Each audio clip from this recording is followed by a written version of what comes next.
Aula 2, parte C, da igreja local ao mundo. Como preparar a igreja para ser base missionária.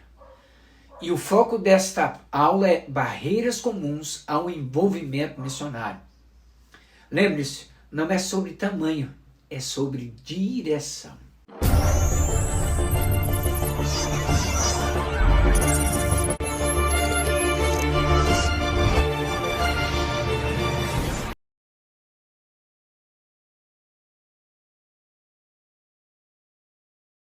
Quando falamos em levar a igreja local ao mundo, precisamos ser honestos. O maior desafio não está fora, está dentro.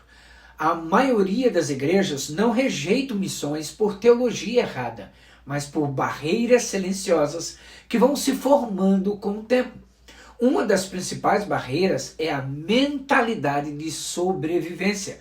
A igreja passa a gastar toda a sua energia para manter atividades, contas e agendas, e perde a capacidade de olhar além das próprias paredes. Missões deixam de ser prioridade e passam a ser algo a mais quando sobrar tempo ou recurso.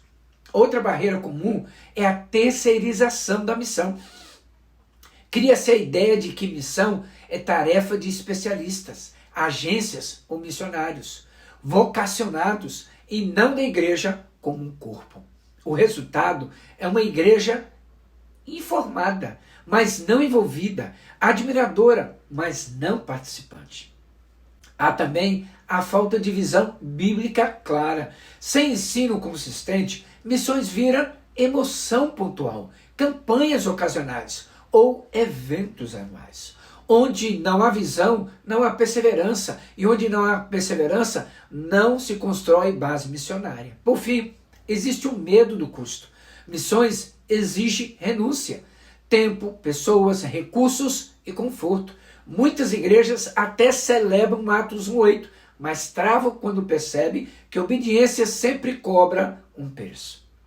Se quisermos preparar a igreja para ser base missionária, o primeiro passo não é fazer mais programas, mas identificar e confrontar essas barreiras.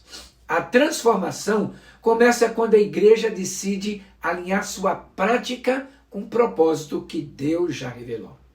O medo de perder pessoas.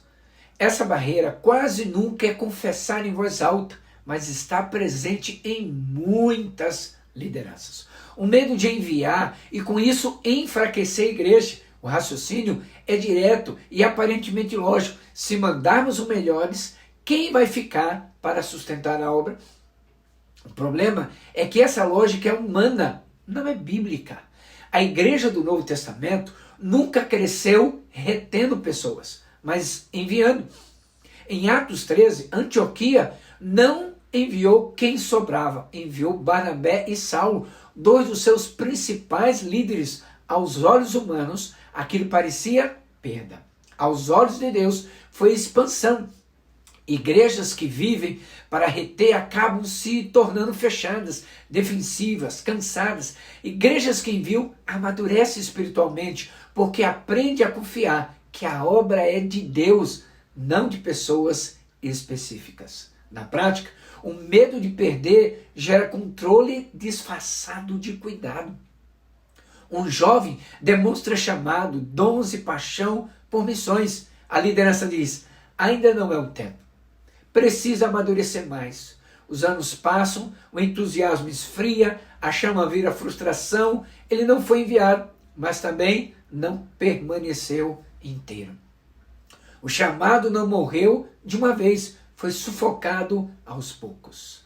Aqui está a verdade que precisa ser dita sem rodeios. Não enviar também é perder pessoas, só que de uma forma silenciosa, sem despedida, sem envios, sem frutos. Quando a igreja segura o que Deus quer enviar, ela não se fortalece, ela se limita. A base missionária nasce quando a igreja decide confiar em Deus sempre. Levanta mais trabalhadores do que ela é capaz de imaginar. Falta de ensino bíblico consistente sobre missões. Onde não há ensino sólido, não há convicção. E onde não há convicção, a missão sempre será frágil. Quando a igreja não ensina missão de forma bíblica, ela deixa de ser fundamento e passa a ser escolha pessoal. Alguns se envolvem porque gostam, outros porque se emocionam, mas quase ninguém porque entendeu que missão é parte central do Evangelho. Sem ensino, missão vira sentimento. Um vídeo impacta, um testemunho emociona, uma oferta é levantada, mas a emoção não sustenta o compromisso no longo prazo. Quando o culto termina e a rotina aperta, o envolvimento desaparece. A igreja até apoia missões, mas não vive missão. O problema é que muitas igrejas contribuem sem saber o porquê. Não conseguem explicar biblicamente por que enviam, por que investem, por que oram. E tudo aquilo que não é compreendido pelas Escrituras se torna negociável. Por isso, quando surge uma crise financeira, a primeira linha cortada do orçamento costuma ser missões. Não porque a igreja seja má, mas porque nunca foi tratada como convicção bíblica, apenas como uma boa ação entre tantas outras. Missão, porém, não nasce no caixa da igreja, nasce no púlpito e na sala de ensino. Precisa ser ensinado desde Gênesis até Apocalipse, explicado como parte do plano redentor de Deus e aplicado à vida da igreja local. Sem esse alicerce, não existe base missionária. O que existe é apoio ocasional, e apoio ocasional não sustenta o avanço do reino. Visão limitada do que é missão. Uma das barreiras mais sutis e mais prejudiciais é a visão reduzida do que realmente é missão. Para muitas igrejas, missão ainda é sinônimo de outro país, outra língua e outra cultura distante. Algo admirado, mas distante. Algo importante, mas reservado a poucos especialistas. Quando essa visão se instala, a igreja não se enxerga como parte do processo. Ela se coloca na arquibancada, aplaudindo quem está no campo. A responsabilidade é terceirizada. Missionários vão, agências cuidam e a igreja apenas envia recursos. O problema é que isso cria apoio sem vínculo e missão sem comunidade. Na prática, isso aparece de forma clara. A igreja contribui financeiramente com missionários no exterior, mas não ora por eles de forma regular, não acompanha os desafios, não conhece os nomes dos filhos, não chora as lutas, nem celebra as vitórias. Missão vira algo que acontece longe, desconectado da vida da igreja local, e o que não tem conexão com o tempo perde importância. A visão bíblica é mais ampla e mais exigente. Missão começa em casa, começa na forma como a igreja vive o evangelho no bairro, na cidade, nos relacionamentos. Uma igreja que não vive missão local dificilmente sustentará missão transcultural. Além disso, a Bíblia deixa claro que todos participam da missão. Alguns vão, outros enviam, outros sustentam, outros intercedem, mas ninguém fica de fora. Quando a visão se amplia, a igreja entende que missão não é um departamento, é a identidade. Não é algo distante, é parte do que ela é. E é assim que se constrói uma base missionária saudável, envolvida e comprometida. Cansaço institucional e excesso de atividades. Muitas igrejas não avançam em missões, não por falta de amor, mas por excesso de agenda. Estão cheias de boas intenções, bons programas e muitos eventos, mas vazias de clareza sobre o que realmente é prioridade. Quando tudo é importante, nada é central. O resultado é uma igreja cansada, líderes sobrecarregados, membros correndo de uma atividade para outra e pouco espaço para visão, oração e direção. Nesse contexto, missão entra como mais uma tarefa a ser cumprida, mais um projeto para dar conta. E missão nunca sobrevive quando é tratada como peso adicional.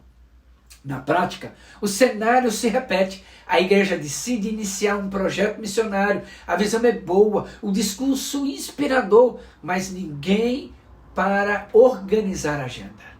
Nenhum programa é encerrado, nenhum evento é revisto, nenhuma prioridade é redefinida. O projeto começa empolgado, mas logo esbarra no cansaço. Os líderes não conseguem sustentar, os voluntários se esgotam e a missão é deixada de lado. Não por falta de fé, mas por falta de foco. A verdade é simples e precisa ser dita com clareza. Missão não pode ser mais um item na agenda da igreja. Missão precisa ser o eixo que organiza o restante. Quando a igreja entende isso, ela começa a perguntar: isso nos ajuda a cumprir nossa missão ou apenas nos mantém ocupados? Igrejas saudáveis não fazem mais coisas, fazem as coisas certas. E quando a missão ocupa o centro, o cansaço diminui, a clareza aumenta e o avanço acontece. Falta de clareza sobre o próximo passo. Muitas igrejas têm boa vontade e até concordam com a visão missionária, mas ficam paralisadas por um motivo simples: não sabem qual é o próximo passo. O desejo existe, mas a ação não acontece. Ficam presas à pergunta como: por onde começar? O que dá para fazer agora? Isso é grande demais para nós? Quando não há clareza, ninguém se move. A missão fica no campo das ideias, das conversas inspiradoras e das intenções bem formuladas. A igreja espera o cenário ideal, o orçamento perfeito, a equipe completa. E enquanto espera, não obedece. A Bíblia mostra outro caminho. Deus raramente revela o plano inteiro de uma vez. Ele chama Abraão sem mostrar um mapa. Ele envia os discípulos passo a passo. Obediência nunca começa com controle total, começa com direção clara. O problema não é falta de recursos, é falta de definição do próximo movimento. Uma igreja não precisa saber tudo para começar, precisa saber qual é o próximo passo possível agora. Organizar a oração regular por missões, ensinar um tema de forma contínua, adotar missionário, separar uma oferta consistente, formar um pequeno grupo com foco missionário, pequeno, claro e praticável. Missão avança quando a igreja para de perguntar qual é o plano completo e passa a responder qual é o próximo passo que Deus já nos tem mostrado, e assim que se sai da estagnação e se constrói uma base missionária viva e obediente. Eu quero finalizar dizendo o seguinte: as barreiras que enfrentamos não são sinais de fracasso, elas são convites claros à maturidade. Toda igreja que decide avançar em missão vai esbarrar em limites, tensões e desafios. Isso não significa que algo está errado, significa que chegou a hora de crescer. O que impede a missão não é o tamanho da igreja. Igrejas pequenas podem ser profundamente missionárias. Igrejas grandes podem ser completamente estagnadas. O verdadeiro bloqueio não está na falta de pessoas, dinheiro ou estrutura.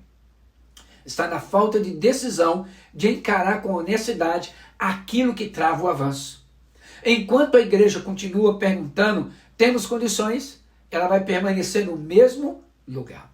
A pergunta certa é outra: qual barreira precisamos enfrentar agora para obedecer melhor?